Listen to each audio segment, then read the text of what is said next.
Muli po naglunsad na malawakang opensiba ang Israel sa Lebanon. Ito po'y kontra sa grupong Hezbollah. Pinulabog po ng sunod-sunod na malalakas na pagsabog ang capital city na Beirut matapos nga pong puntiryahin na naman ng Israel ang ilang kuta ng militanteng grupo. At ayon sa Israel, kaya ho nilang ituloy ang opensiba laban sa magkakampi na Hezbollah at Iran kung magtatagal pa ang gera. Kahit nga po si US President Donald Trump ay aminadong hindi pa tapos ang bakbakan. Patuloy po naman ang pagganti ng Iran na inaatake pa rin ang ibang mga bansa sa Middle East.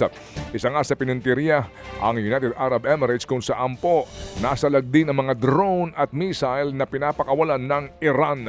Samantala, naghahanda na rin po ang pamahalaan na paigtingin palalo ang paglikas sa mga Pilipinong naiipit sa gulo sa Middle East. Ayon po sa Pangulong Bongbong Marcos Jr., 2 chartered flights ang kinuha ng Pilipinas para maiuwi ang mga OFW. Sa gitna pa rin po yan o sa gitnang silangan. Kabilang po dito ang flight na manggagaling sa Riyadh, Saudi Arabia na susunod sa mga Pilipinong ililikas galing naman sa Saudi o susundo. Galing po sa mga Pilipinong ililikas sa Saudi, Kuwait at sa Bahrain. Kabilang po dyan ang flight na manggagaling sa Riyadh, Saudi Arabia at susunduin din po yan sa Fujairah sa UAE ng isa pang chartered flight, ang mga lilikas naman mula sa Dubai.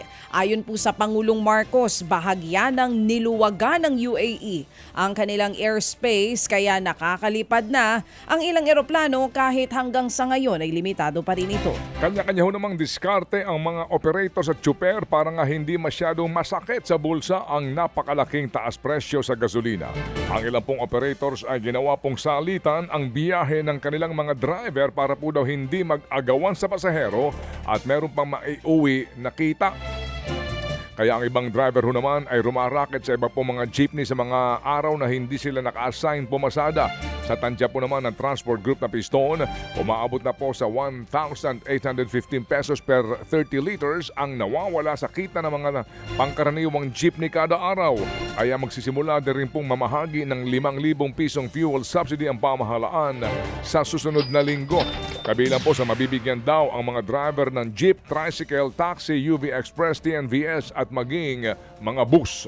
Muli naman pong binatikos ni Vice President Sara Duterte ang pagtugon ng Administrasyong Marcos Jr. sa atensyon sa Middle East. Ayon po sa Vice Presidente, 2022 pa raw dapat nakapaghanda ang pamahalaan sa magiging epekto ng gera. Sinabi po yan ng Vice sa isang ambush interview kasabay pa rin po ng idinaos na misa sa Davao City sa anibersaryo ng pag-aresto sa kanyang ama na si dating Pangulong Rodrigo Duterte. Dismayado raw ang Vice dahil wala siyang nakikitang ginagawa ng pamahalaan kaugnay ng epekto ng sigalot. Una na rin siyang sinagot ng Malacanang na hindi raw siya nag-iisip at hindi niya alam ang mga nangyayari on the ground. Dapat noong 2022 pa lang naghanda na ang pamahalaan na ito. Pero wala tayong nakitang paghanda at wala tayong nakikita na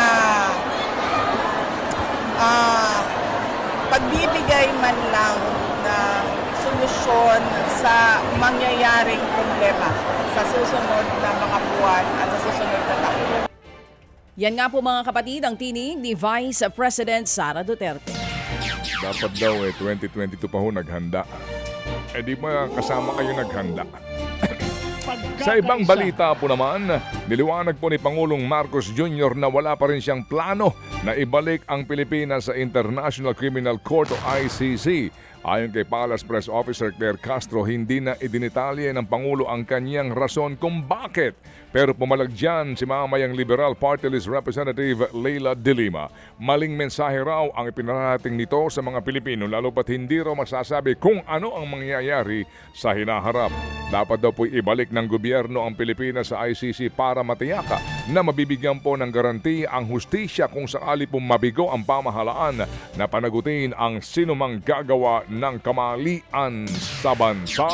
Mga kapatid, para sa iba pang mga balita at impormasyon, sundan niyo po kami sa X, Instagram, Facebook at syempre sa TikTok, True Network PH. Mag-subscribe din po kayo sa aming YouTube channel, True Network. May website din po tayo, truenetwork.ph At pwede nyo rin po kaming mapanood sa Channel 19 ng aming True FM TV. Lagi pa rin makinig sa radyo dito po sa 105.9 True FM dahil dito, laging true sa'yo.